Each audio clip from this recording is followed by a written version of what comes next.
ప్రియమైన దేవుని సంగమా, మరి ఒకసారి ప్రభు అయిన యేసుక్రీస్తు పేరిట మీ అందరికీ కూడా నా యొక్క హృదయపూర్వకమైన వందనాలు చెల్లించుకుంటున్నాను. దేవుని యొక్క మహాకృపలో మరొకసారి మీ అందరితో కలిసి ఈ యొక్క ఆన్లైన్లో మీతో కలిసి వాక్యాన్ని ధ్యానం చేయడానికి ప్రభు నాకు ఎంతగానో సహాయం చేస్తున్నాడు. ఈరోజు దేవుని బిడ్డలైన మీతో కొన్ని ప్రశస్తమైన విషయాలు ప్రభువు నా హృదయంలో పెట్టాడు. వాటిని మీతో పంచుకోవాలని చెప్పేసి ఈ యొక్క విషయాలు మీ యొక్క ఆత్మీయ జీవితంలో, మీ యొక్క దైనందిన జీవితంలో ఆశీర్వాదకరంగా ఉండాలని చెప్పేసి ఎంతో భావిస్తూ ప్రార్థనాపూర్వకంగా వీటిని నేను మీ ముందుకు తీసుకొస్తున్నాను. దేవుని బిడ్డలారా, దయచేసి మీ అందరూ కూడా శ్రద్ధగా ఈ విషయాలని ఆలకించవలసిందిగా ప్రభు పేట మీకు మనవి చేస్తున్నాను. దేవుని బిడ్డలారా, ఈరోజు నేను చెప్పబోయే మెసేజ్కి ప్రభు నాకు అనుగ్రహించిన తలంపు, ఆ టైటిల్ ఏంటిదంటే, విత్తుట అనేది దేవుని విధానము, విత్తడము దేవుని విధానంలోనే విత్తుట. ఇంగ్లీష్లో నేను చెప్తాను. Sowing is God's way and sowing must be in God's way. విత్తుట అనేది దేవుని విధానము, దేవుని విధానములోనే విత్తుట. ఇది మనము ధ్యానం చేయబోయే మెసేజ్కి టైటిల్. దేవుని బిడ్డలారా, ఈ మెసేజ్ ఈ ఒక్క రోజుతోనే అయిపోదు. దీంట్లో కనీసం ఒక 3 పార్ట్లు మినిమం ఉంటాయి. ఇంకా అంతకంటే ప్రభు ఎక్కువ కనుక ఇస్తే ఇంకా ఎక్కువ పార్ట్లు కూడా ఉంటాయి. కనుక ఈ మెసేజ్ చాలా అద్భుతమైన విషయాలని మనకు పరిశుద్ధాత్మ దేవుడు మనకి తెలియజేస్తుంటాడు. దీని కనుక మనము అనుసరించినట్లయితే మన జీవితంలో ఎన్నో దేవుని యొక్క అద్భుతమైన కృపలను మనము చూడబోతున్నాం. మీ అందరూ కూడా ఇటువంటి కృపలో నిలిచి ఉందరుగాక అని నేను మిమ్మల్ని ఆశీర్వదిస్తున్నాను. సో మనము మెసేజ్లోకి వెళ్ళబోయే ముందు దేవుని బిడ్డలారా, once again I am telling the title of this message. Sowing is God's way and sowing must be in God's way. విత్తుట అనేది దేవుని విధానము, దేవుని విధానములో మాత్రమే విత్తుట. సో దీని కొరకు మనము కొన్ని లేఖనాలను మనం ధ్యానం చేసుకుందాం. దయచేసి దేవుని బిడ్డలారా, ఆది కాండము 1వ అధ్యాయము 11,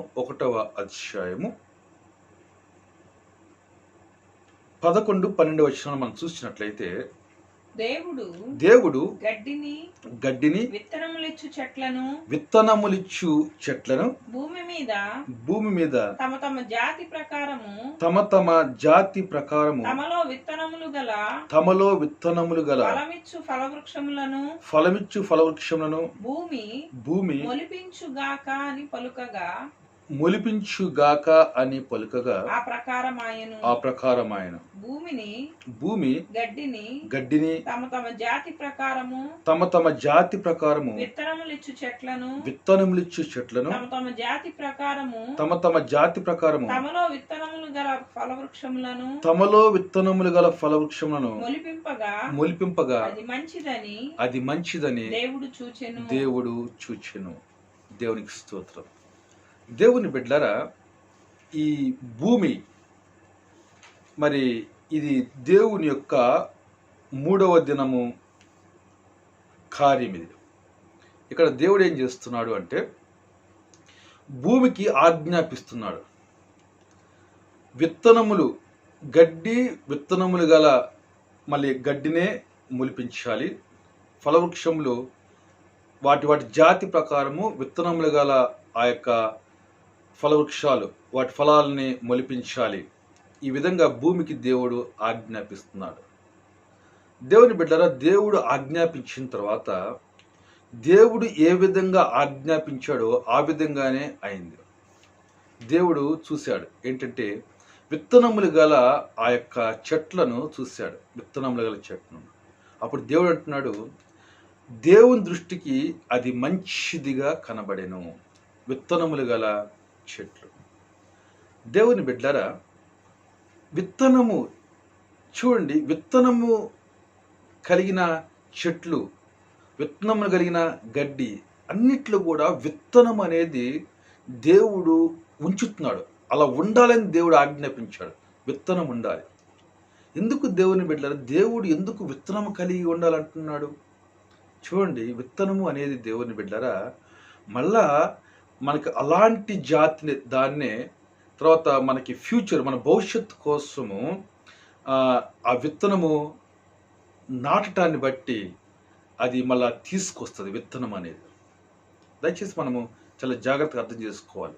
అదే విత్తనము లేకుండా ఈ యొక్క వృక్షాలు ఉంటే, చూడండి, దేవుడు ఒక 10 వృక్షాలను కనుక, ఉదాహరణకు చెప్తున్నాను మీకు, 10 వృక్షాలను కనుక అక్కడ మొలిపిస్తే ఆ 10 వృక్షాల్లో విత్తనాలు కనుక లేకపోతే దేవుని బిడ్డలారా, అవి విత్తనములు కలిగిన చెట్లు కాకపోతే ఇక ఆ 10 వృక్షాలు ఉంటాయి. అదే విత్తనము ఉంటే ఆ ఒక్కొక్క వృక్షము ఎన్నో వృక్షాలుగా మారిపోవడానికి అవకాశాలు ఉన్నాయి. ఒక్కొక్క వృక్షం పెద్ద తోటగా మారిపోవడానికి అవకాశాలు ఉన్నాయి. ఎందుకు? ఆ విత్తనము మళ్ళా రీప్రొడ్యూస్ చేస్తుంది. కనుక దేవుడు ఏం చేస్తున్నాడు? విత్తనము ఎందుకంటే నింపడం కోసం విత్తనం. ఆమేన్. మళ్ళీ అలాంటి దాన్ని తీసుకురావడం కోసం విత్తనం. సో దేవుని బిడ్డారా, దేవుడు విత్తనములు కలిగిన వాటిని దేవుడు కలుగజేశాడు. అది దేవుడి దృష్టికి మంచిదిగా ఉన్నది. సో విత్తుట అనే దానిలో దేవుని యొక్క చిత్తం ఉన్నది. విత్తనములు మనం. హల్లెలూయా. చూడండి, ఆదికాండము 1వ అధ్యాయంలోనే మనం చూసినట్లయితే దేవుని బిడ్డలు, ఆదాముతో దేవుడు మాట్లాడుతూ 29వ వచనం మనం చూద్దాం. దేవుడు ఇదిగో భూమి మీదనున్న విత్తనములిచ్చు ప్రతి చెట్టును, భూమి మీదనున్న విత్తనములిచ్చు ప్రతి చెట్టును, విత్తనములిచ్చు వృక్ష ఫలము గల ప్రతి వృక్షమును, విత్తనములిచ్చు వృక్ష ఫలము గల ప్రతి వృక్షమును నీకు ఇచ్చి ఉన్నాను. అవి మీకు ఆహారమగును. అవి మీకు ఆహారమగును. దేవునికి స్తోత్రం. దేవుని బిడ్డలారా, ఆదాముతో ఏం మాట్లాడుతున్నాడు దేవుడు? ఆదాము, నీకు విత్తనములు గల వృక్ష ఫలములను నేను నీకు ఇచ్చి ఉన్నాను, అవి నీకు ఆహారమగును.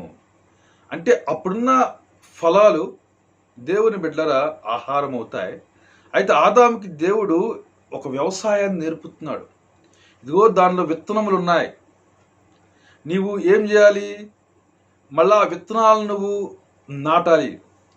ఆ నాటిన విత్తనాలు మళ్ళా నీకు ఆహారంగా మారుతాయి. మళ్ళా నువ్వు విత్తనాలను నాటాలి.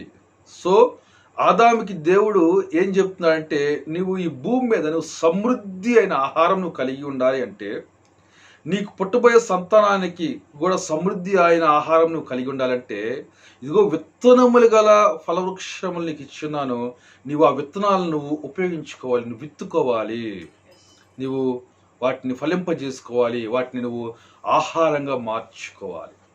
హల్లెలూయా.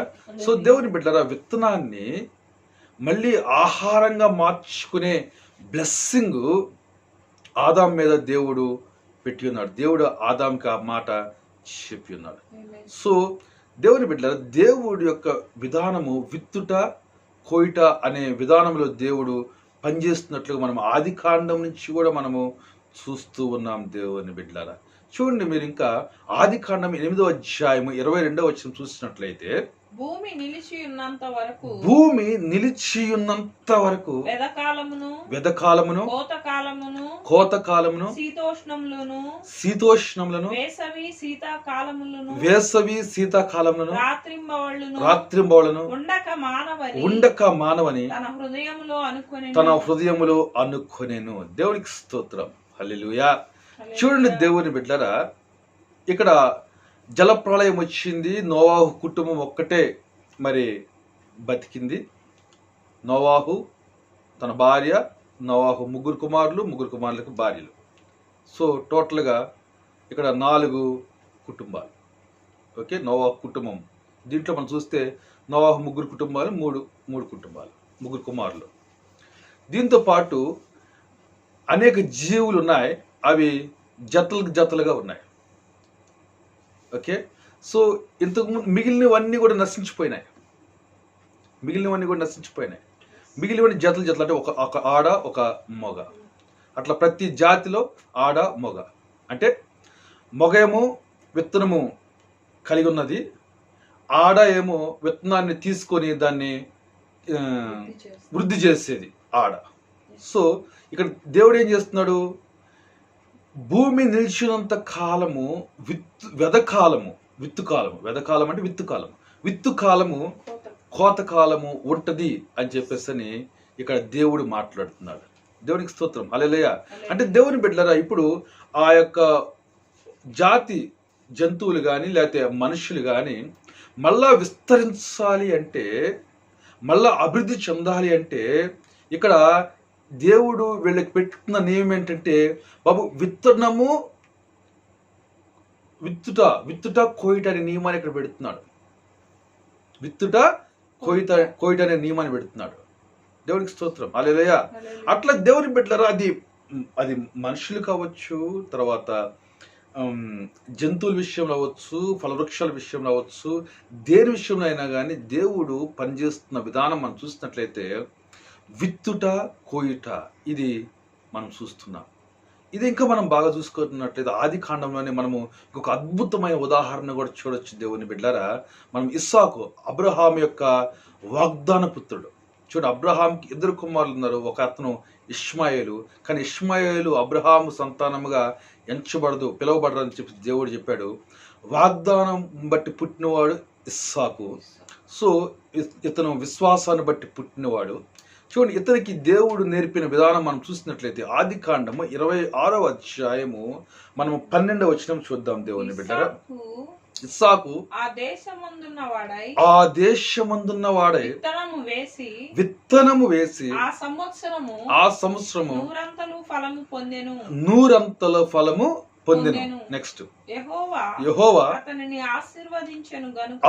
ఆశీర్వదించెను గనుక ఆ మనుష్యుడు గొప్పవాడాయను. అతడు తర్వాత కూడా చూస్తే క్రమక్రమంగా మిక్కిలి గొప్పవాడయ్యాడు. అక్కడున్న ఫిలిస్తీన్లకు కూడా అతను చూసి ఈర్ష్య పుడుతుంది. ఓకే, దేవుని బిడ్డలు, ఇక్కడ సందర్భం మనం చూసినట్లయితే వాస్తవానికి అక్కడ ఇస్సాకు కరువును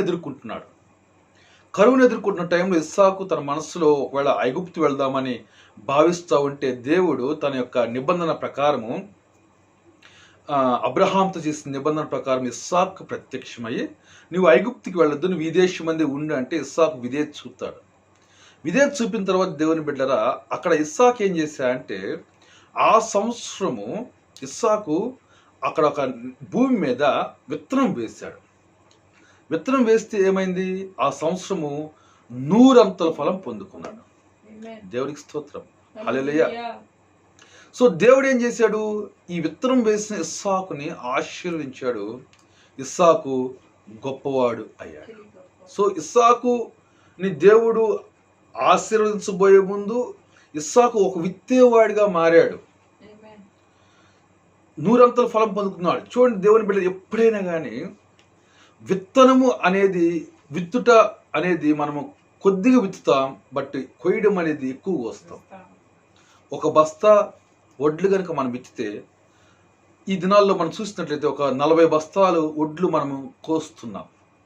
ఎకరానికి ఒక బస్తా వడ్లు మనం విత్తి 40 బస్తాలు కోస్తున్నాం. విత్తింది ఎంత? ఒక బస్తా. కోస్తున్నది ఎంత? 40 బస్తాలు. సో ఎట్లయినా కానీ విత్తుట అనేది తక్కువ, కొయ్యట అనేది ఎక్కువ. రెండవది కూడా విత్తడం ప్రిన్సిపల్ ఏంటంటే, మనము ఏమైతే విత్తుతామో మళ్ళా దాన్నే మనము కోస్తాం. హల్లెలూయా. సో ఇక్కడ ఇస్సాకు ఏం చేశాడు, ఆ సంవత్సరము విత్తనం విత్తాడు. మరి ఏ విత్తనం విత్తాడో మనకు తెలియదు, ఆయన విత్తనం మాత్రం విత్తాడు. ఆయన 100 ఫలము పొందాడు. సో కరువులో ఏమైంది, ఆయన విత్తనం నేర్చుకొని ఆయన ఆ కరువుని జయించాడు. చక్కగా మిక్కిలి గొప్పవాడయ్యాడు. ఎంత గొప్పవాడయ్యాడంటే దేవుని బిడ్డారా, ఆ దేశంలో అన్యులు దేవుడిని ఆరాధించని, దేవుడిని నమ్మని ప్రజలు ఇతను చూసి, ఇతను అభివృద్ధి చెందడం చూసి వాళ్ళు ఈర్ష్యపడ్డారు. దేవుని బిడ్డ, నేను మీకు ప్రేమపూర్వకంగా చెప్తున్నాను, దేవునికి వాక్యం సెలవిస్తుంది, మనము కూడా ఇస్సాకు లాంటి వాళ్ళమే, మనం కూడా విశ్వాసాన్ని బట్టి పుట్టిన వాళ్ళం, మనం అబ్రహాము సంతానం. మనము కూడా విత్తడము అనేది గనక నేర్చుకుంటే, ఈ దేవుని విధానము, దేవుని పద్ధతిలోనే విత్తడం అనేది నేర్చుకుంటే గనక, నేను చెప్తున్నాను దేవుని బిడ్డ, ఈ లోకంలో ఎంతో మంది దేవుడిని నమ్మని బిడ్డలు ఉన్నారు. వాళ్ళు నేను చూసి అసూయ పడతారు. నీ మీద ఉన్న ఆశీర్వాదం చూసి, నువ్వు గొప్పవాడుగా మారుతున్న విధానాన్ని చూసి అసూయ పడతారు. వాళ్ళందరూ కూడా వాళ్ళ నామాన్ని వాళ్ళు గొప్ప చేసుకోవడానికి ప్రయత్నం చేస్తారు. దేవుడు నీ నామాన్ని గొప్ప చేస్తాడు. వాళ్ళందరూ కూడా వాళ్ళ ఆస్తిని వాళ్ళు పెంచుకోవడానికి ప్రయత్నం చేస్తారు. కానీ నువ్వు దేవుడికి లోబడుతూ నువ్వు దేవుడి మార్గాలను కనుక పాటిస్తే దేవుడు నీ ఆస్తిని ఇచ్చేస్తాడు. చూడండి దేవుని బిడ్డలారా, యాకోబు జీవితాన్ని మీరు గమనించండి. యాకోబుని తన మామ మోసం చేస్తున్నాడు. ఓకే, అయితే యాకోబుకి దేవుడు తన మందని విస్తరింపజేసే ఒక మార్గం చూపాడు. యాకోబు ఆస్తిని దేవుడు వృద్ధి చేశాడు. హల్లెలూయా. దేవుని బిడ్డలారా, దీన్ని నేను ఇట్లా చెప్తా ఉంటే అబ్రహాము, ఇస్సాకు, యాకోబులు అంటే చాలా మంది అంటారు అది పాత నిబంధన కదా, కొత్త నిబంధనలో అలాంటిది లేదు అని చెప్తుంటారు. దేవుని బిడ్డలారా, పాత నిబంధన ఇది యాక్చువల్గా ఇది పాత నిబంధనే కాదు. అబ్రహాము, ఇస్సాకు, యాకోబులది పాత నిబంధన అసలు ఎక్కడి నుంచి స్టార్ట్ అవుద్ది అంటే, ఐగుప్తు నుంచి బయలుదేరిన ఇజ్రాయిలీలు ఆ సీనాయి పర్వతం దగ్గర వాళ్ళకి మోషే ధర్మశాస్త్రం ఇస్తాడు. అక్కడి నుంచి అసలు పాత నిబంధన స్టార్ట్ అవుతుంది. ఇదంతా కూడా దేవుని బిడ్డలారా, ఇది విశ్వాసపు జీవితం. ఇది దేవుని అబ్రహాంతో చేసిన నిబంధన జీవితం. ఇదంతా కూడా ఈ నిబంధనకు మనము కూడా వారసులం. అబ్రహాంతో దేవుడు చెప్పాడు, నేను నిన్ను అత్యధికంగా అభివృద్ధి చెందించదను. 17వ అధ్యాయంలో అబ్రహాంతో దేవుడు నిబంధన చేశాడు. నేను నిన్ను ఆశీర్వదిస్తాను, నేను నిన్ను నిశ్చయంగా ఆశీర్వదిస్తాను, నేను నిన్ను నిశ్చయంగా విస్తరింపజేసేదను. ఇదే వాగ్దానం హెబ్రీయుల పత్రిక 6వ అధ్యాయంలో మన వారసులం కాబట్టి దేవుడు మనకి చూపిస్తున్నాడు. హెబ్రీయుల పత్రిక ఇది కనుక పాత నిబంధన అయితే మళ్ళీ ఇప్పుడు మరి చూపించకూడదు కదా, ఒకసారి ఆలోచించండి. కనుక దేవుని బిడ్డలారా, మనము సత్యవాక్యము సరిగ్గా అర్థం చేసుకునే ప్రజలంగా మనము ఉండాలి. మనము ఈ భూమి మీద ఈ విశ్వాస జీవితం జీవిస్తున్నప్పుడు మనం సరిగ్గా దేవుని విధానాలను నేర్చుకున్నట్లయితే, దేవుని జ్ఞానంలో మనం ప్రవర్తించినట్లయితే, దేవుని బిడ్డలారా, అన్ని జనులు మనం చూసి అసూయ పడే విధంగా దేవుడు మనల్ని ఆశీర్వదిస్తాడు. మిమ్మల్ని నన్ను అందరినీ కూడా దేవుడు ఆ విధంగా ఆశీర్వదించును గాక. ఆమేన్. హల్లెలూయా. సో కనుక మనము ఇప్పటిదాకా చూసిన విషయాల్లో మనం చూసినట్లయితే దేవుని బిడ్డలారా, విత్తుట కోయిట అనేది దేవుడు పెట్టిన విధానము. హల్లెలూయా. గల్తీ పత్రికలో వస్తుంది, మీరు మోసపోవద్దు, మీరు ఏదైతే విత్తుతారో మీరు అదే కోస్తారు. దేవుడు విక్రించబడ్డాను. చూడండి, గల్తీల పత్రిక 6వ అధ్యాయంలో మనం చూసినట్లయితే దేవుని బిడ్డలారా, గల్తీలకు రాసిన పత్రిక 6వ అధ్యాయము 7వ వచనం అనుకుంటే చూడండి దయచేసి. మోసపోకుడి, దేవుడు వెక్కిరింపబడడు, మనుష్యుడు ఏమి విత్తునో ఆ పంటనే కొయ్యును. ఎలాగనగా తన శరీరేచ్ఛలను బట్టి విత్తువాడు తన శరీరము నుండి క్షయమను పంట కొయ్యును, ఆత్మను బట్టి విత్తువాడు ఆత్మ నుండి నిత్య జీవమను పంట కోయును. చూసారా దేవుని బిడ్డారా, ఇక్కడ విత్తుట కోయుట గురించి మరి అపోస్తులైన పౌలు చక్కగా గల్తీ సంఘానికి వివరిస్తున్నాడు. మీరు మోసపోకూడదు, మీరు శరీరాన్ని బట్టి విత్తే మీరు నిత్య జీవం కోసుకోరు, మీరు దేన్ని బట్టి విత్తారో దాని పంటనే కోసుకుంటారు, దేవుడు వెక్కిరించేవాడు, మీరేం మోసపోవద్దు అని చెప్పేసి దేవుని బిడ్డరా పౌలు ఇక్కడ పరిశుద్ధాత్మ సహాయంతో మాట్లాడుతున్నాడు. సో ఇక్కడ విత్తడము కోయడం. సో ఈ విత్తడము కోయడం అంటే దేవుని బిడ్డరా, దీన్ని అన్ని రంగాల్లో మనము అప్లై చేసుకోవచ్చు. ఉదాహరణకి మన హృదయాల్లో మనం వినే మాటలు, మన హృదయాల్లో పెట్టుకునే మాటలు అవి విత్తనాలు. ఆ విత్తనాలను మనం ఆ మాటల్ని ధ్యానం చేస్తూ ఉంటే మన నోటి నుంచి వచ్చే మాటలు అది నోటి ఫలం అంటారు దాన్ని. అంటే మన హృదయ ధ్యానము ప్రకారము మన నోటి నుంచి మాటలు వస్తాయి. సో దాన్ని ఏమంటారు? మన నోటి ఫలం అంటారు. నోటి ఫలం అంటే ఏంటి దేవుని బిడ్డలారా? అంటే మన హృదయంలో ఏ యొక్క మాటలనైతే మనము పెట్టుకొని, అంటే విత్తనాలను పెట్టుకొని దాన్ని ధ్యానం చేసి మళ్ళీ ఆయా పరిస్థితుల్లో మనం మాట్లాడుతున్నామో దాన్ని మనము నోటి ఫలం అంటాం. దేవునికి స్తోత్రం, హల్లెలూయా. సో మన నోటి ఫలం బట్టి మనము జీవిస్తాము అని ఇక్కడ సామెతల్లో రాయబడింది. సో మన మాటలు ఒక ఫలము, మాటలే విత్తనాలు, మళ్ళీ మాటలే ఫలం. యేసుక్రీస్తు ప్రభువు కూడా ఒక విత్తువాడిగా ఆయన మనకి మత్తయి సువార్త 13వ అధ్యాయంలో మనకు చూయించుకున్నాడు. విత్తువాడు విత్తుటకు బయలు వెళ్ళిన. ఏం విత్తడం అక్కడ? దేవుని రాజ్య సువార్త, దేవుని యొక్క వాక్యము విత్తుతున్నాడు. సో దేవుని యొక్క వాక్యము విత్తడం, దేవుని యొక్క వాక్యం అనేది విత్తనం. సో ఇక్కడ మాటలు అనేవి విత్తనాలు. దీంట్లో శరీర సంబంధమైన మాటలు ఉండొచ్చు, ఆత్మ సంబంధమైన మాటలు ఉండొచ్చు. నువ్వు ఆత్మ సంబంధమైన మాటలు విత్తుకుంటే నీ నోటి ఫలం ఆత్మ సంబంధమైన ఫలం ఉంటుంది. నువ్వు శరీర సంబంధమైన మాటలు నీ హృదయంలో విత్తుకొని నువ్వు వాటిని ధ్యానం చేసి నువ్వు మాట్లాడితే నువ్వు శరీర సంబంధమైన నోటి ఫలాన్ని మాట్లాడతావు. సో శరీరానుసారమైన అవి మరణం అది. సో ఇట్లా మాటలు అవ్వచ్చు. దేవుని బిడ్డలారా, అట్లాగే మనము దేవుడికి ఏదైనా ఇచ్చేదాన్ని మనము విత్తడం అంటాం. సో విత్తడము కోయడం అనేది అన్ని ఏరియాస్లో అది ఉంటుంది. నీ సమయాన్ని నువ్వు విత్తుతావు, హల్లెలూయా. సో నీ సమయాన్ని దేవుడి సన్నిధిలో నువ్వు గడుపుతావు చూడు, అది నీకు విత్తడం, సమయాన్ని విత్తుకుంటావు. దేవుడు నీకు ఇంకా ఎక్కువ సమయాన్ని దేవుడు నీకు ఇస్తాడు, హల్లెలూయా. నువ్వు ప్రార్థన చేస్తుంటావు. దేవుని బిడ్డరా, అది ఒక నీతి ఫలం. ఇతరుల కొరకు నువ్వు ప్రార్థన చేస్తుంటావు. సో విత్తడము కోయడం అనేది అన్ని ఏరియాస్లో మనం చూస్తూ ఉంటాం. అయితే దేవుని బిడ్డ, నేను ఈ యొక్క ఇవన్నీ కూడా మనం చూడొచ్చు.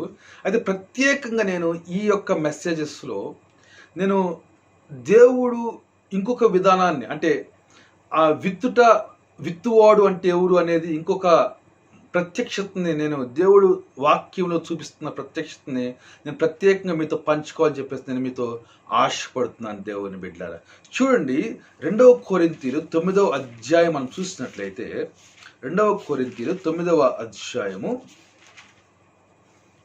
మనము 9వ అధ్యాయంలో దేవుని బిడ్డలారా 6వ వచనాన్ని మనం చూద్దాం. కొంచెముగా విత్తువాడు కొంచెముగా పంట కోయును, సమృద్ధిగా విత్తువాడు సమృద్ధిగా పంట కోయును అని ఈ విషయమై చెప్పవచ్చును అని ఇక్కడ లేఖనం రాయబడింది. దేవుని బిడ్డలారా, ఇక్కడ సందర్భం మనం బాగా గమనించాలి. అపోస్తులైన పౌలు అకయా సంఘానికి ఈ యొక్క విషయాల్ని మాట్లాడుతున్నాడు. అదేంటిదంటే, మాసిదోనియా వాళ్ళ ఎదుట అకయా సంఘం గురించి అపోస్తులైన పౌలు చాలా గొప్పగా చెప్తాడు. అకయా సంఘం అనేది దేవునికి, తర్వాత అంటే పరిశుద్ధుల్లోనే పేదవాళ్ళగా ఉన్న వాళ్ళకి ఇవ్వటానికి ఎంతో సిద్ధంగా ఉన్నది. అది ఎప్పుడో సంవత్సరం క్రితమే సిద్ధపడి ఉంది ఇవ్వటానికి అని చెప్పేసని ఆ మాసిదోనియా సంఘము ఎదుట అకయా సంఘం గురించి చాలా గొప్పగా చెప్తాడు. చెప్పిన తర్వాత ఇప్పుడు ఆ పరిశుద్ధుల కొరకు ఎవరైతే పేదగా ఉన్నారో పరిశుద్ధులు, వాళ్ళ కొరకు కొంత డబ్బుని, వాళ్ళ అవసరాలని, ఆ పేద పరిశుద్ధుల యొక్క అవసరాలని తీర్చడం కోసము ఈ యొక్క సంఘము దగ్గర కొంత డబ్బుని పౌలు గారు తీసుకోవడానికి ఇక్కడ ఒక ప్రపోజల్ పెట్టాడు ఇక్కడ. సో వాళ్ళు ఇవ్వటానికి రెడీ అయిపోయారు. అయితే ఇక తీసుకునే కాలం వచ్చింది. ఓకే, అయితే దేవుని బిడ్డలారా, మళ్ళీ వీళ్ళు ఆ సంవత్సరం క్రితం అయితే బాగానే ఉన్నారు, మళ్ళీ ఈ సంవత్సరం ఏమైనా మార్పులు వచ్చి మళ్ళీ ఇవ్వటానికి సిద్ధంగా లేరేమని చెప్పేసి ముందుగానే వాళ్ళని కొంతమందిని పంపించి వాళ్ళని జాగ్రత్త పరుస్తున్నాడు. ఇది మన 9వ అధ్యాయం 1 నుంచి చదువుకుంటూ వస్తే మనకి క్లియర్గా అర్థమవుతుంది. అయితే ఈ జాగ్రత్త పరిచే దానిలో ఈ మాటలు మాట్లాడుతున్నాడు. అంటే ఏంటి దేవుని బిడ్డలారా, ఇక్కడ ఏంటి, ఆ పేద విశ్వాసులకి, ఆ పరిశుద్ధులకి, అవసరతలో ఉన్న పరిశుద్ధులకి ఇవ్వడం గురించి మాట్లాడుతూ, ఇవ్వండి, మీరు యేసు ప్రభు పేరట ఇవ్వండి, దేవుని బట్టి ఇవ్వండి అని మాట్లాడుతూ దేవుని బిడ్డలు ఒక్కసారి విత్తుట కోయట గురించి మాట్లాడాడు. అంటే దేవుని బిడ్డ చూడండి, ఇప్పుడు విత్తుట అంటే ఏంటి? ఇచ్చుట అని అర్థం. దేవునికి స్తోత్రం, హల్లెలూయా. సో ఇక్కడ పౌలు ఏమంటున్నాడు? కొంచెముగా విత్తువాడు కొంచెముగా పంట కోయును, విస్తారముగా విత్తువాడు విస్తారముగా పంట కోయును అని ఇక్కడ పరిశుద్ధాత్మ దేవుడు పౌలు ద్వారా మాట్లాడుతున్నాడు. దేవుని బిడ్డలారా, అంటే నువ్వు కొంచెముగా ఇచ్చినట్లయితే, అంటే నీకు ఎక్కువగా ఇవ్వగలిగి ఉండి కూడా నువ్వు కొంచెముగా ఇచ్చినట్లయితే నువ్వు కొంచెమే పంట కోస్తావు. నువ్వు విస్తారముగా కనుక నువ్వు ఇచ్చినట్లయితే నువ్వు విస్తారమైన పంటను నువ్వు కోస్తావు. హల్లెలూయా. అది ఇక్కడ అకయా సంఘంతో అపోస్తలుడైన పౌలు మాట్లాడుతున్నాడు. సో దేవుని బిడ్డలారా, ఇక్కడ చూడండి పౌలు యొక్క సెన్స్, దేవుని యొక్క దృష్టిలో ఇక్కడ విత్తుట అంటే దేవుని బిడ్డలారా ఇచ్చుట అంటే ఈ భౌతికమైన పరిశుద్ధుల యొక్క అవసరతలో ఉన్న పరిశుద్ధుల యొక్క అవసరతలు తీర్చడం కోసము నీవు కలిగి ఉన్న భౌతికమైన సమృద్ధిలో నుంచి వాళ్ళకి కొంత నీ దాని నుంచి కొంత తీసి వాళ్ళకి ఇవ్వడం గురించి, అది నీ డబ్బు అవ్వచ్చు, నీ వస్త్రాలు అవ్వచ్చు, లేకపోతే ఇంకా ఏదైనా నీ వస్తువులు అవ్వచ్చు, ఏవైనా నీ భౌతికమైన నీకున్న దాని నుంచి తీసి వాళ్ళకి ఇవ్వడాన్ని దేవుని బిడ్డలారా ఇక్కడ పౌలు విత్తుట అంటున్నాడు. దాన్ని మనం ప్లెయిన్ లాంగ్వేజ్లో మాట్లాడుకోవాలంటే దేవుని బిడ్డలారా ఇచ్చుట. హల్లెలూయా. సో విత్తువాడు అంటే ఇచ్చేవాడు అని అర్థం. దేవునికి స్తోత్రం, హల్లెలూయా. సో దయచేసి అర్థం చేసుకోండి. ఈవెన్ 1 యోహాను 3వ అధ్యాయం 17వ వచనం చూసినట్లయితే దేవుని బిడ్డలారా, 1 యోహాను 3వ అధ్యాయం 17వ వచనం, ఈ లోకపు జీవనోపాధి గలవారయుండి, చూడండి, ఈ లోకపు జీవనోపాధి గలవారయుండి తన సహోదరునికి లేమి కలుగుట చూచి అతని ఎడల ఎంత మాత్రమును కనికరము చూపని వానియందు దేవుని ప్రేమ ఎలాగు నిలుచును. నెక్స్ట్, చిన్నపిల్లలారా మాటతోను నాలుకతోను కాక క్రియతోను సత్యముతోను ప్రేమింతుము. దేవునికి స్తోత్రం, హల్లెలూయా. దేవుని బిడ్డలు ఇక్కడ చూడండి, యోహాను ఏం మాట్లాడుతున్నాడు? ఎవడైనా ఈ లోకపు జీవనోపాధి కలిగి ఉండి తన సహోదరునికి లేమి కలుగుట చూచి అతడు ఎంత మాత్రమును కనికరం చూపకపోతే, అంటే ఈ యొక్క జీవనోపాధిలో నుంచి కనికరముతో అతనికి సహాయం చేయకపోయినట్లయితే వాడిలో దేవుని ప్రేమ ఎలాగూ నిలిచును. హల్లెలూయా. అంటే దేవుని బిడ్డలారా, నీ హృదయంలో నా హృదయంలో మనందరి హృదయంలో పరిశుద్ధాత్మను బట్టి దేవుని ప్రేమ ఉంది. మనం కృప చేత రక్షించబడ్డాం. దేవుని ప్రేమ మనలో ఉండడం అనేది కూడా ఒక కృపే. సో దేవుని ప్రేమ నీలో ఉంటే నువ్వేం చేస్తావో తెలుసా? నువ్వు సహోదరుడు యొక్క అక్కరను నువ్వు చూచిన వాడిగా ఉండి నీ యొక్క జీవనోపాధిలో నుంచి కొంత భాగాన్ని తీసి కనికరంతో నువ్వు అక్కరను తీర్చడం మొదలు పెడతావు. దేవుని బిడ్డ, అది విత్తడం. అట్లా కాకుండా మనము చూసి అయ్యో పాపము అట్లా జరిగిందా ఎట్లా జరిగిందని చెప్పేసి మాటతో మనము పెదవులతో మనము ఏదో ప్రేమగా మాట్లాడితే దేవుని బిడ్డ దాన్ని విత్తడం అనరు. దేవుని ప్రేమ నిజంగా నీలో ఉంటే నిన్నేం చేస్తుంటే నీ జీవనోపాధిలో కొంత భాగాన్ని తీసి అతనికి విత్తే విధంగా దేవుడి ప్రేమ చేస్తుంది. హల్లెలూయా. అది విత్తడం. ఆమేన్. సో కనుక దయచేసి ఆలోచించండి. ఇక్కడ పౌలు అంటున్న మాటలు 2 కొరింథీ 9వ అధ్యాయంలో చూసినట్లయితే దేవుని బిడ్డలారా, కొంచెముగా విత్తువాడు కొంచెముగా పంట కోయును, సమృద్ధిగా విత్తువాడు సమృద్ధిగా పంట కోయును అనే ఈ విషయమై చెప్పవచ్చును. సణుగు కొనకయు బలవంతం కాకయు ప్రతి వాడు తన హృదయంలో నిశ్చయించుకున్న ప్రకారము ఇవ్వలేదు. చూడండి, విత్తడం అంటే నీ హృదయంలో నిశ్చయించుకునే ప్రకారం ఇవ్వటం. ఆమేన్. దేవుడు ఉత్సాహంగా ఇచ్చేవాడిని ప్రేమించును. దేవుడికి స్తోత్రం, హల్లెలూయా. దేవుని బిడ్డలారా, మనం ఈ దినాల్లో చూస్తున్నాం, ఈ డబ్బుల దగ్గర ఇవ్వటం గురించి మరి అనేక సంఘాల్లో దైవజనులు టీవీల్లో కానీ మరి ఇంకా అనేక చోట్ల కానీ ఇవ్వటం గురించి దైవజనులు మాట్లాడుతూ ఉంటారు. మరి దాన్ని చాలామంది ప్రజలు విశ్వాసులు అవ్వచ్చు, మరి విశ్వాసేతరులు అవ్వచ్చు, ఈ ఇవ్వటం గురించి మాట్లాడగానే కొంతమంది ఇమ్మీడియట్గా విమర్శించటము మొదలు పెడుతూ ఉంటారు. దేవుని బిడ్డలారా, సో ఇక్కడ మనం 2 విషయాలు చూడాలి.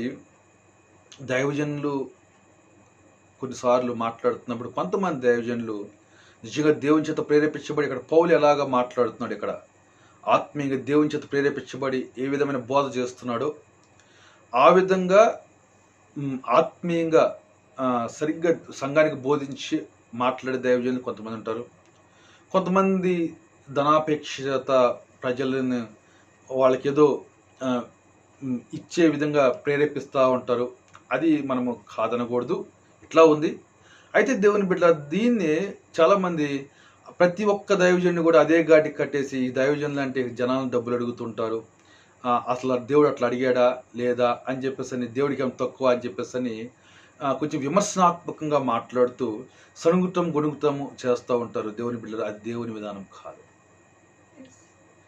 దేవుని యొక్క వాక్యం సెలవిస్తుంది, నువ్వు సణుక్కోకుండా గొనుక్కోకుండా ఇవ్వాలి, నీ హృదయంలో నిశ్చయించుకునే ప్రకారం నువ్వు ఇవ్వాలి. ఇస్తే ఇవ్వాలి, లేకపోతే ఇవ్వకుండా ఉండటం ఉండాలి. అంతేగాని మనము సరుక్కోవటం కొనుక్కోవటం మనం చేయకూడదు, మనము విమర్శించకూడదు. హల్లెలూయా. ఇది మనము గ్రహించాలి. సో దైవజనులు ఈవెన్ ఒకవేళ శరీరానుసారంగా వాళ్ళు అడిగినప్పుడు మీరు గ్రహించి దాన్ని అక్కడ మీరు ఆ ఇవ్వకుంటే సరిపోద్ది. ఓకే, మీరు నేర్చుకోవాలి అది. కనుక ఇక్కడ అంతేగాని అసలు దేవుడు ఇవ్వటం అనేదే దేవుడి విధానం కాదన్నట్టుగా చాలామంది మాట్లాడుతుంటారు. దేవుని బిడ్డరా, మీరు చూడండి, బైబిల్ ఆదికాండం నుంచి మీరు ప్రకటన గ్రంథం చూసినట్లయితే ఎన్నో లేఖనాలు దేవుడు ఇవ్వటం గురించి మాట్లాడాడు. యేసుక్రీస్తు ప్రభువు లూకా సువార్త 6వ అధ్యాయం 48వ వచనంలో ఏం మాట్లాడాడు? 6:40 చూసి చూడండి ఒకసారి. క్షమించుడి, అప్పుడు మీరు క్షమింపబడదు. క్షమించడం అనేది కూడా నువ్వు ఎత్తడమే. ఓకే, అప్పుడు నువ్వు క్షమించబడతావు. నెక్స్ట్ ఇవ్వుడి, అప్పుడు మీకు ఇవ్వబడి. చూడండి, యేసు ప్రభు కూడా ఇవ్వటం గురించి మాట్లాడుతున్నాడు, ఇవ్వటం గురించి నేర్పుతున్నాడు. ఇవ్వండి, అప్పుడు మీకు ఇవ్వబడును. అణచి కుదిరించి దిగజారునట్లు నిండు కొలతను మనుషులు మీ ఒడిలో కొలుతురు. మీరు ఏ కొలతో కొలుస్తారో ఆ కొలతోనే మీకు మరలా కొలవబడును. చూడండి, యేసు ప్రభు ఏమంటున్నాడు? ఇవ్వండి, మరలా మీకు అప్పుడు ఇవ్వబడుతుంది. అంటే మీరు ఇచ్చినప్పుడు మళ్ళీ మీకు ఇవ్వబడుతుంది. ఎట్లా? అణచి కుదిలించి దిగజారినట్లు మనుషులు మీ ఒడిలో నిండు కొలతను మనుషులు మీ ఒడిలో కొలుస్తారంట. చూడండి, యేసు ప్రభువు నేర్పాడు. చూడండి, 5 రొట్టెలు 2 చేపలు ఆ చిన్న బాబు యేసు ప్రభుకి ఇవ్వటాన్ని బట్టి ఎంతమంది, అది విత్తనం, ఎంతమంది ఆకలిని దేవుడు తీర్చగలిగాడు. సో దేవుని బిడ్డ, దేవుడు నువ్వు విత్తితే నీ విత్తనాన్ని దేవుడు మల్టిప్లై చేస్తాడు. ఆమేన్, హల్లెలూయా.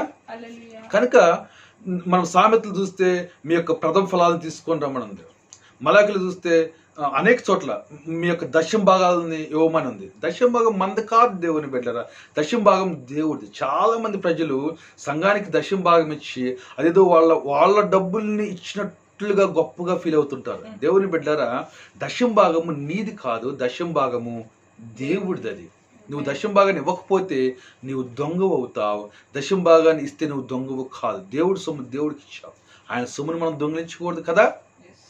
ఇది కూడా చాలా మంది విమర్శిస్తున్నారు, దశమ భాగాలు అడుగుతున్నారు అది ఇది అని చెప్పేసి. దేవుని బిడ్డరా, దశమ భాగాలు పాస్టర్ గారు అడగట్లా నిన్ను, దశమ భాగాలు దేవుడు అడిగాడు. చూడండి లేఖనాలు, పాస్టర్ గారు అడుగుతున్నాడా, దేవుడు అడుగుతున్నాడా? దేవుడు ఇమ్మన్నాడా నేను దశమ భాగం, పాస్టర్ గారు ఇమ్మన్నాడా? అదేదో పాస్టర్ గారు కొత్తగా ప్రవేశపెట్టిన పద్ధతిలాగా చాలా మంది ఆలోచిస్తున్నారు. దేవుని బిడ్డరా, నువ్వు నిజంగా దేవుని విధానంలో ఇవ్వటం నేర్చుకుంటే, దేవుని విధానంలో విత్తడం నేర్చుకుంటే తప్పనిసరిగా నీవు ఫలము కోస్తావు, ఏదైనా కానీ. సో విత్తుట అంటే ఇచ్చుట. ఇక్కడ చూద్దాము, దేవుడు చూడండి ఉత్సాహంగా ఇచ్చేవాడిని ప్రేమించును. దేవుడు ఇచ్చేవాడిని ప్రేమిస్తాడని చెప్పడం లేదు, ఉత్సాహంగా ఇచ్చేవాడిని ప్రేమిస్తాడు. అంటే కొంతమంది సనుక్కుంటూ గొనుక్కుంటూ ఇది ఎక్కడ గొడవరా బాబు, ఏదో తప్పదు అన్నట్టుగా ఇస్తే దేవుడి ప్రేమ వాళ్ళు పొందుకోలేరు. ఉత్సాహంగా ఇచ్చే వాళ్ళని దేవుడు ప్రేమిస్తాడు. సహజంగా మనిషి యొక్క నైజం ఏంటో తెలుపురా, మనిషికి ఏదైనా వస్తా ఉంటే మనిషి ఉత్సాహం ఉంటాడు. సపోజ్ ఎవరైనా నీకు 1,00,000 రూపాయలు ఇస్తున్నాను అనుకోండి, నీ జీతం పెంచావు అనుకోండి, లేదా నీకు వస్తుంది అనుకోండి, నువ్వు సంతోషంగా ఉంటావు. కానీ నీది వేరే వాళ్ళకి ఇస్తుంటే సంతోషంగానే ఉండవు. ఓకే, అది మనిషి నైజం, ప్రతి ఒక్కరి నైజం. అయితే దేవుని బిడ్డలారా, మనం తిరిగి జన్మించిన తర్వాత, ప్రభువులో మనం నూతన సృష్టిగా మారిన తర్వాత, పరిశుద్ధాత్ముడు దేవుని ప్రేమలో మనలో కుమ్మరించిన తర్వాత, ఆ ప్రేమ మనలో కార్యసాధకమయ్యే కొలది మనం ఏమవుతుంటామంటే ఉత్సాహంగా ఇచ్చేవాళ్ళంగా మనం మారుతాం.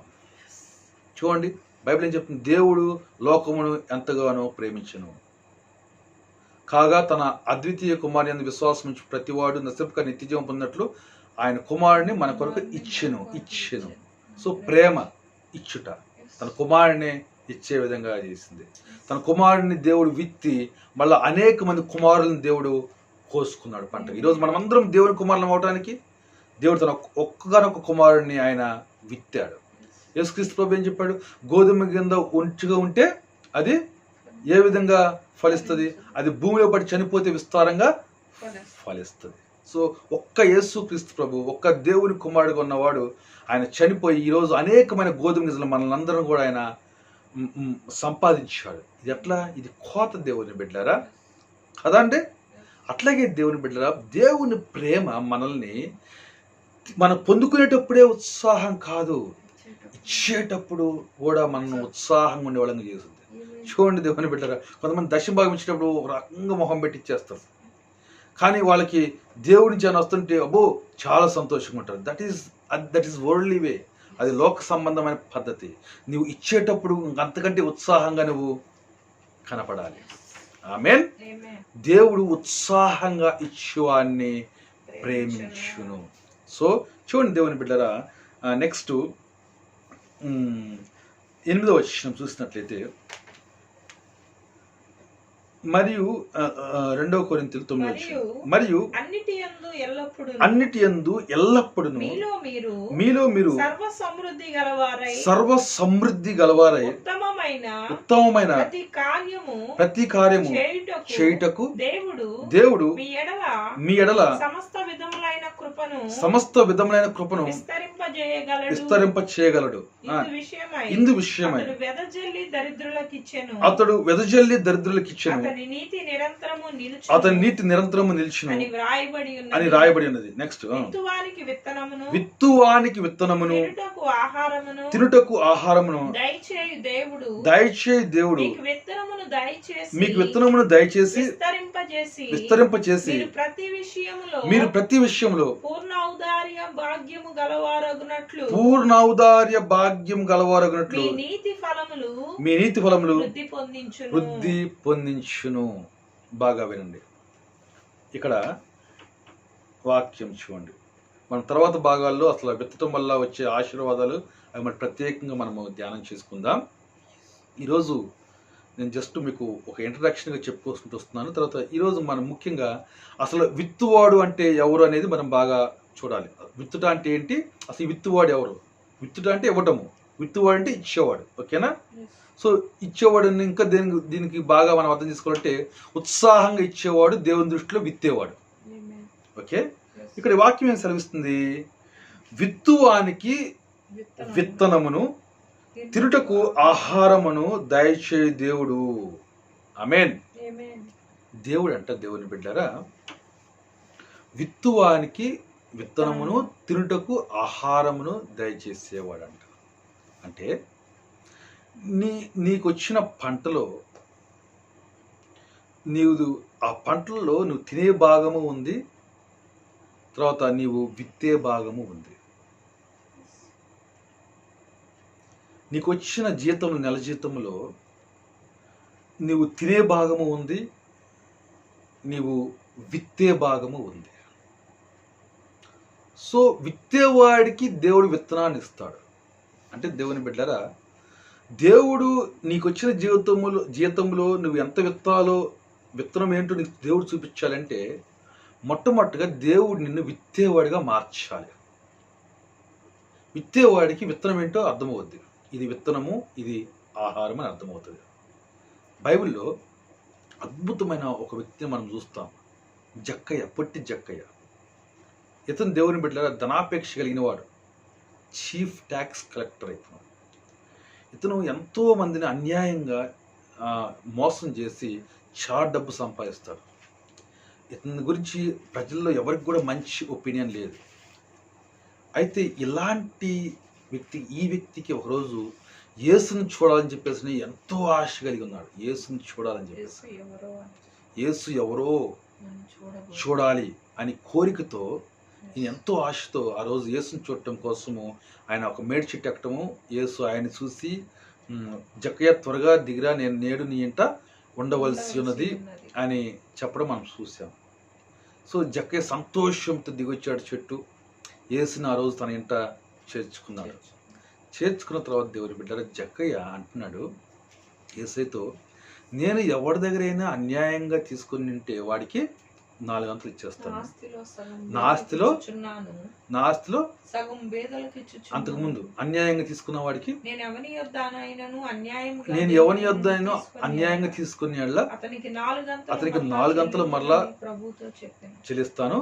నా ఆస్తిలో సగము బేదలకు ఇచ్చున్నాను. సగము అంటే ఏంటి? దేవుని బిడ్డరా, జక్కయ్య యేసు ప్రభువుని రిసీవ్ చేసుకోగానే జక్కయ్య విత్తేవాడిగా మారాడు. చూడండి, ఇచ్చేవాడిగా మారాడు. తన ఆస్తిలో సగము బేదలకు ఇస్తున్నాడంట. యేసు ప్రభు డైరెక్ట్గా చెప్పాడు అతనికి ఇవ్వు అని చెప్పాడా? చెప్పకముందే అలా మారిపోయాడు ఆయన.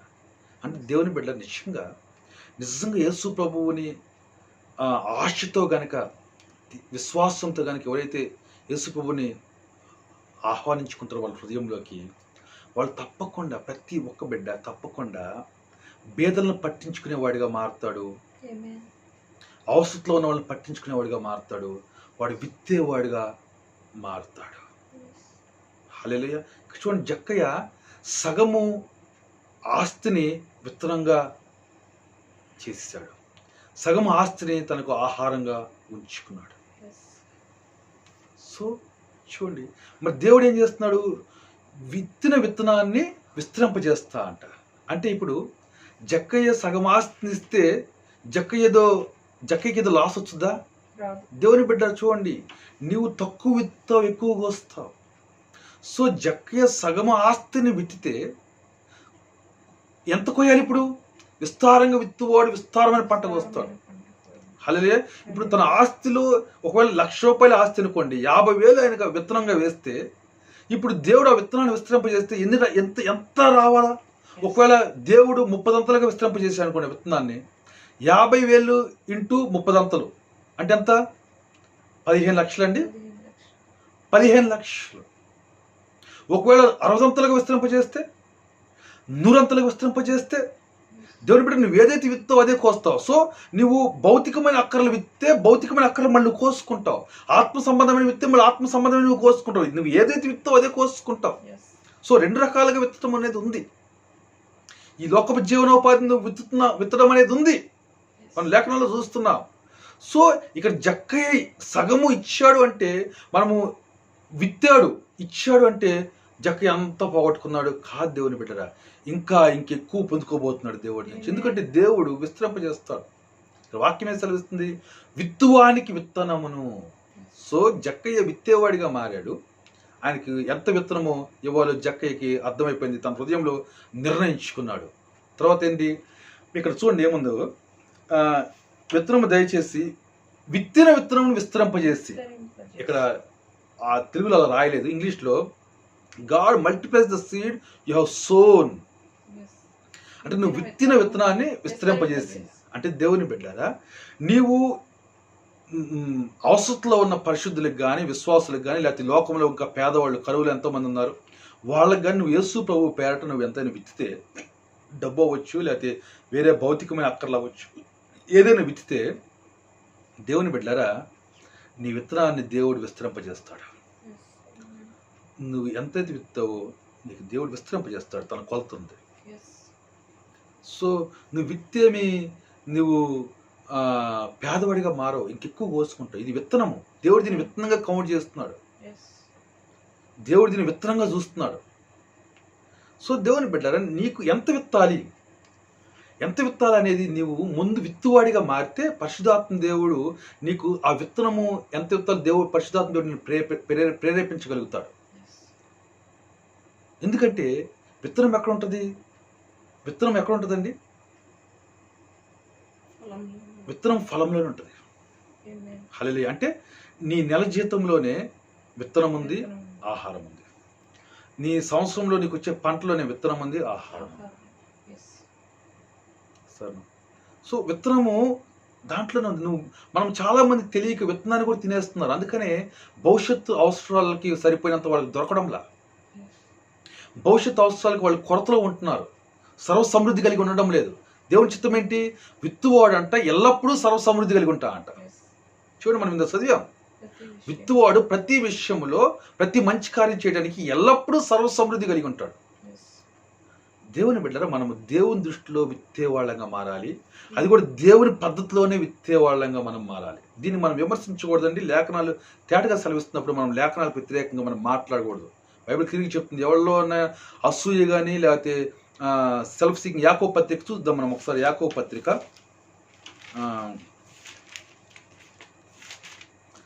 3వ అధ్యాయము, యాకోబు పత్రిక 3వ అధ్యాయము 14వ వచనము. అయితే మీ హృదయములలో సహింపనలవి కానీ మత్సరమును వివాదం ఉంచుకునే వారైతే అతిశయపడవద్దు, సత్యమునకు విరోధంగా అబద్ధం ఆడవద్దు. సో దేవుని యొక్క వాక్యం ఆ విధంగా ఉన్నప్పుడు మనము హృదయంలో మత్సరము తర్వాత వివాదము ఉంచుకొని మనం సత్యానికి వ్యతిరేకంగా మాట్లాడకూడదు, అతిశయపడకూడదు. ఓకే, ఇది దయ్యముల జ్ఞానం. ఇది లేఖనం ఎలా చెప్తుందో మనం అలా నడుచుకోవాల్సిందే. హల్లెలూయా. సో కనుక దేవుని బిడ్డారా, విత్తుట అంటే ఇచ్చుట. ఇక్కడ విత్తువాడు అంటే ఇచ్చేవాడు. దేవుడు విత్తువానికి విత్తనము అంటే దానిలోనే విత్తనములు గల ఫలవృక్షం అన్నాడు. సో ఆ వృక్షంలోనే విత్తనం ఉంది, ఫలం ఉంది. ఆదాముకి విత్తనము తెలుసు, ఫలము తెలుసు. దేవుని స్వారూప్యంలో ఉన్న వ్యక్తికి ఏది విత్తనమో ఏది ఫలమో క్లియర్గా డిజైన్ చేసుకోగలుగుతాడు పరిశుద్ధాత్మ సహాయంతో. దేవుని బిడ్డ, నువ్వు విత్తువానిగా మారావా? నీకు దేవుడు విత్తనం ఇస్తున్నాడా? నువ్వు ఆ విత్తనాన్ని విత్తే దేవుడు ఆ విత్తనాన్ని విస్తరింపజేస్తున్నాడా? ఇది దేవుని విధానము. ఈ విత్తనం ఎప్పుడు కూడా నీ భవిష్యత్ అవసరాలని కావాల్సింది నీకు కలుసుకుంటుంటుంది. ఈరోజు నీ దగ్గర సమృద్ధి ఉంది, నీ సహోదరుడి దగ్గర సమృద్ధి లేముంది. నీ సమృద్ధిలో నుంచి నువ్వు అతని అవసరం కలుసుకున్నావు. నువ్వు ఒక 10,000 రూపాయలు అతని యొక్క అవసరం కలుసుకున్నావు.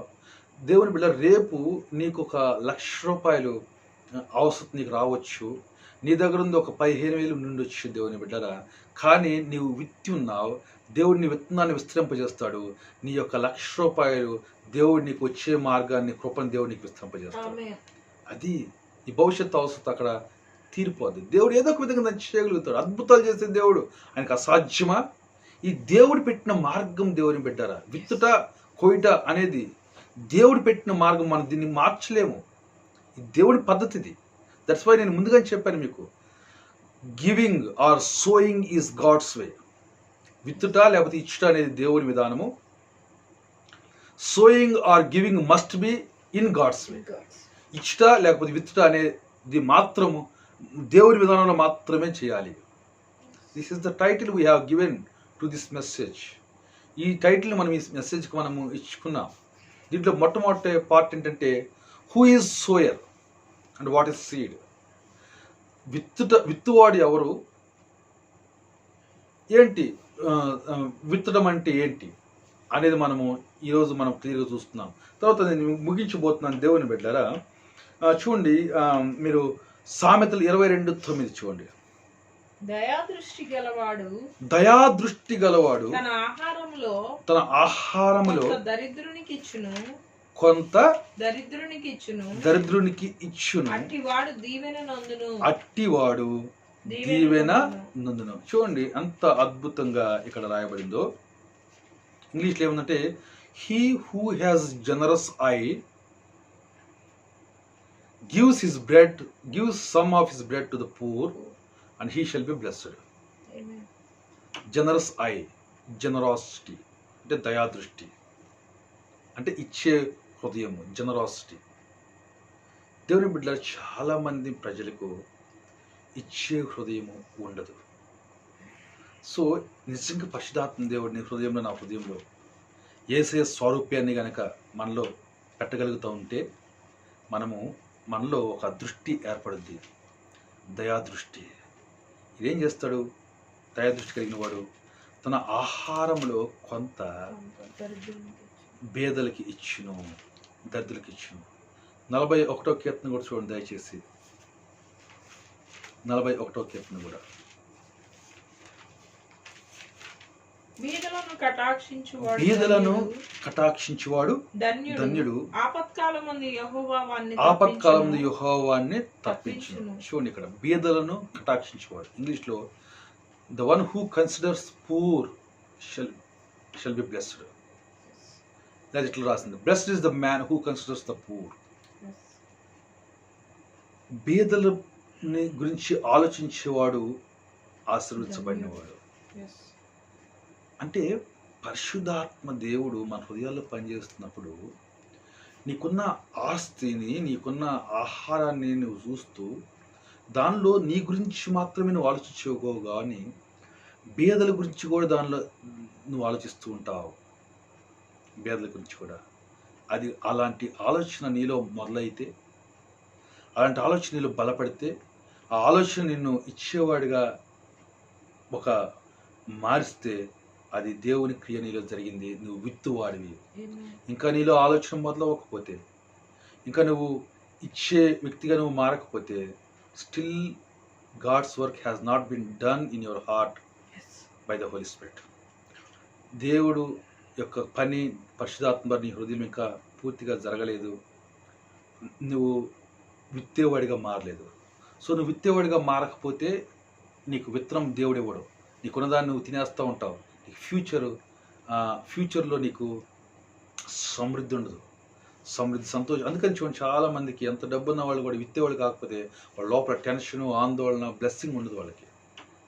సరైన నిర్ణయాలు తీసుకోలేదు. మనం తర్వాత వీటి బ్లెస్సింగ్స్, విత్తేవాళ్ళకున్న బ్లెస్సింగ్స్ మనం చూడొచ్చు. 112వ కీర్తన కూడా చూద్దాం దయచేసి ఒకసారి. 112వ కీర్తన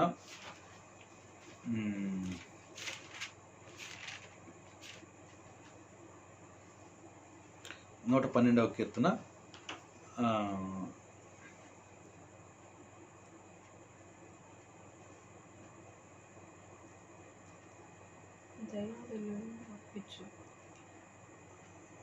5వ వచనం చూడండి.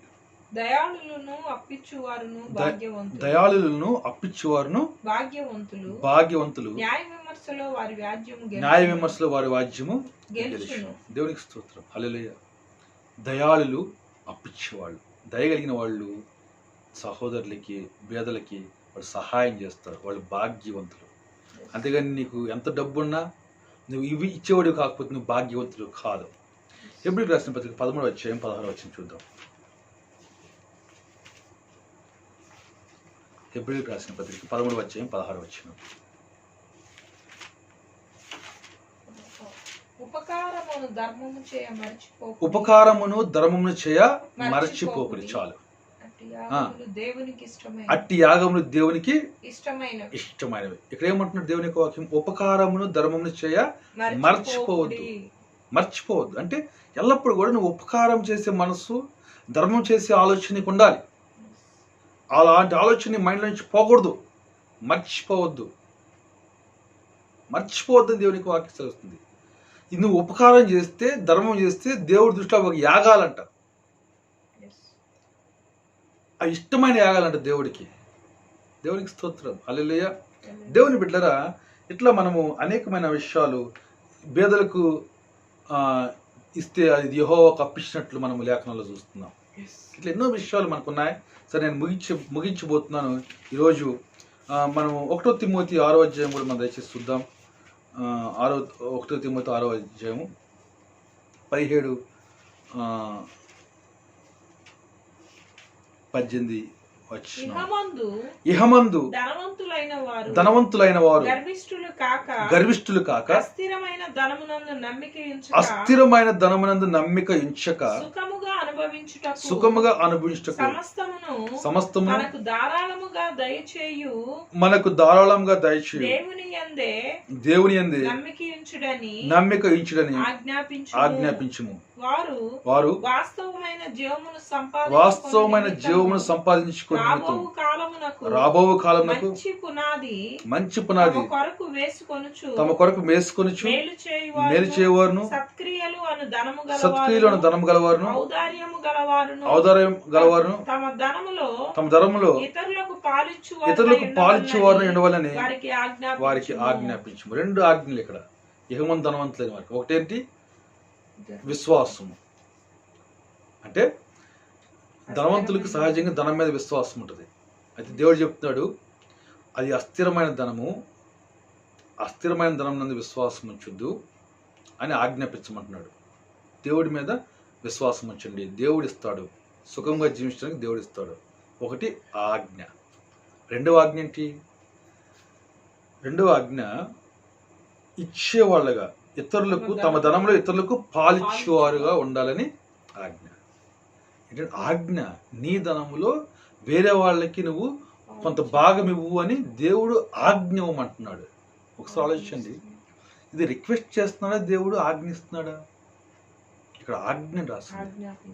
ఆజ్ఞ ఎవరు చేస్తారండి? ఎవరు ఇస్తారు? యజమాని మాత్రమే ఆజ్ఞ ఇవ్వగలడు. అంటే దేవుని బిడ్డరా, వాస్తవానికి నీ ధనానికి నిజమైన యజమాని దేవుడు. కానీ మనం ఈ సంగతి గుర్తు చేసుకోక మన ధనానికి మనం యజమానులు అనుకుంటూ ఉంటాం. ఒకవేళ నిజంగా నీవే యజమాని అయితే దేవుడిని రిక్వెస్ట్ చేయాలి, ఆజ్ఞ ఇవ్వకూడదు. ఆజ్ఞ ఇస్తుందంటే నిజంగా ఆయన ప్రభువు. హల్లెలూయా. అది మనము గ్రహించాలి దేవుని బిడ్డరా. కనుక సో ఈరోజు మనము చూసిన మెసేజ్లో క్లుప్తంగా మనం ఒకసారి జస్ట్ మీకు రివైజ్ చేస్తున్న విషయాన్ని, ఇచ్చుట అనేది దేవుని విధానము, దేవుడు ఈ పద్ధతిలో పనిచేస్తున్నట్లు మనం చూస్తున్నాం మనం లేఖనాల నుంచి. రెండోది, ఇచ్చుట అంటే ఇంకొక అర్థము డిఫరెంట్గా అర్థం, ఇంకొక అర్థాన్ని మనం ఈరోజు చూసామంటే ఈ భౌతిక సంబంధమైన విషయాలు కూడా నువ్వు అవసరంలో ఉన్న సహోదరులకి లేకపోతే ఈ లోకంలో పేదవాళ్ళకి వాళ్ళకి దేవుని బట్టి నువ్వు పంచుతున్నావు చూడు, కొనుక్కోకుండా సనుక్కోకుండా.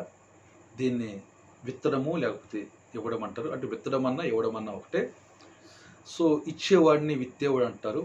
విత్తేవాడికి దేవుడు విత్తనం ఇస్తాడు. అంటే నీకున్న దానిలో నువ్వు నిజంగా విత్తేవాడిగా, అంటే దేవుని పరిశుద్ధాత్మ చేత నీవు దయాదృష్టి కలిగిన వ్యక్తిగా ఉంటే ఎంత విత్తాలో కూడా పరిశుద్ధాత్మ దేవుడు నిన్ను ప్రేరేపిస్తాడు, నీకు సహాయం చేస్తాడు. విత్తువానికి విత్తనము, నువ్వు విత్తిన దానికి మళ్ళీ దేవుడు విస్తరింపజేస్తాడు, మళ్ళీ నీకు తిరిగి వస్తుంది, అణచి కుదిలించి దిగజారబడినట్లు వస్తుంది.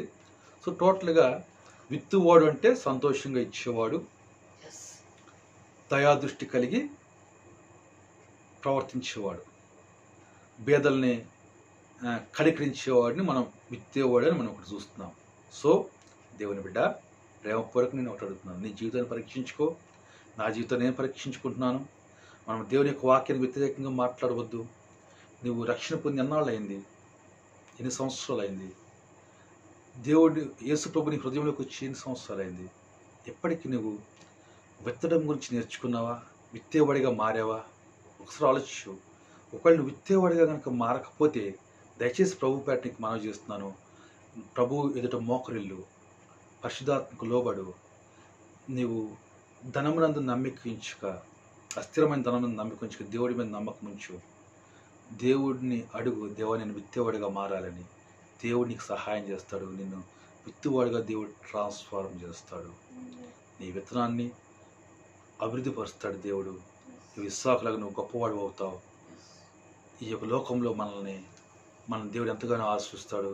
అన్ని జనులకు కూడా మనం చూసి ఈర్ష్య కలిగే విధంగా దేవుడు మనల్ని ఆశ్రయించుగాక. దేవుడి కొద్ది మాటలు మనందరూ వెనుకలు దీవించుగాక. ఆమేన్.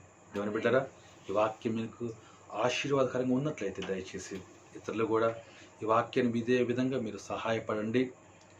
ఇంకా సబ్స్క్రైబ్ చేసుకోని వాళ్ళు ఎవరైనా ఉంటే ఈ ఛానల్ని దయచేసి సబ్స్క్రైబ్ చేసుకోండి.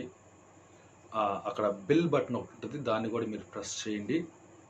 మీకు మనం ఎప్పటికప్పుడు మనం అప్లోడ్ చేసిన మెసేజెస్ మీకు నోటిఫికేషన్ రూపంలో మీకు వస్తాయి.